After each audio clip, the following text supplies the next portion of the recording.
আসসালামু আলাইকুম, আশা করি সবাই ভালো আছেন। তো দেখেন আমাদের ওয়ার্কশপের কাজে কি কি কাজ করা হয়। এই যে ওয়ার্কশপের বিক্রিতে আমরা যেগুলো মাল বানাই, যেগুলোর মধ্যে সাদা রং করা হয়, এই যে এগুলো প্যাকেটিং করা হইতেছে, কারণ আপনারা তো ময়লা পড়বো।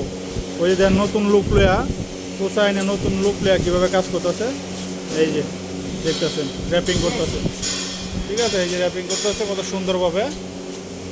তো ভিডিওটি যদি ভালো লাগে অবশ্যই ফলো দিবেন, আমাদেরকে সাপোর্ট করবেন, সবসময় পাশে থাকবেন, লাইক কমেন্ট শেয়ার করবেন। হ্যাঁ হ্যাঁ আমাদের পাশে থাকবেন। তো দেন কত সুন্দর ভাবে র্যাপিং করতেছে। পলি পলি এটা থেকে পলি প্লাস্টিক এটাতে র্যাপিং করতেছে, কারণ লোহিতে নেওয়া হইলে তো এগুলোর মধ্যে দাগ পড়বো, এই জন্য এইভাবে র্যাপিং করতেছে। তো এর সাথে এই যে নতুন লোক, এই লোকে কাজ করতেছে এই যে। তো অবশ্যই ভালো লাগলে সাপোর্ট করবেন, ফলো দিবেন, কমেন্ট করবেন। কাজ আসলে অবশ্যই আপনাদেরকে জানাবো। তো ভালো থাকবেন। হোসেন কিছু বলো। সবাই ভালো থাকবেন, আমাদের পাশে থাকবেন। আসসালামু আলাইকুম।